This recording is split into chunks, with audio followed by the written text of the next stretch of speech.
is a war criminal, the architect of a horrific genocide against the Palestinian people.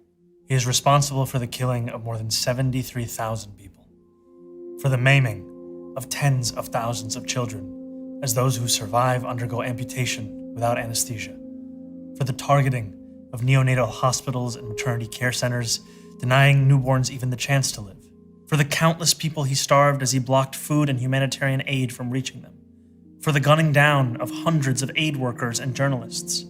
And just last month, the UN confirmed that Palestinian children continue to be deliberately targeted and killed by Israeli armed forces, more than 8 months after the so-called ceasefire. The list goes on and on, all as we, as Americans, pay for the bombs that do the killing.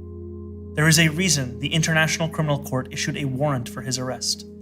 As human beings, we have spent generations building a shared understanding that there are crimes so grave they offend all of humanity. Anyone, with their eyes, with their heart, with their conscience, should recognize the devastation he has wrought and understand that he belongs before a court of law. As I've said, I agree with the ICC that Benjamin Netanyahu should be arrested and tried for his crimes, as I do for anyone else charged by the ICC.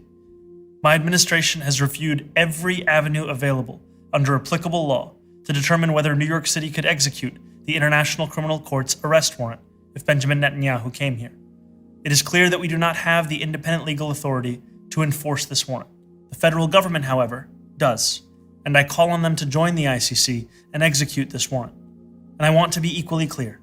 Benjamin Netanyahu is not welcome in New York City, nor is any other war criminal at large. While we cannot end the genocide on our own, we can decide whether our silence will become another weapon, and we can examine every tool we have to defend the humanity and dignity of all people. That is my commitment to you.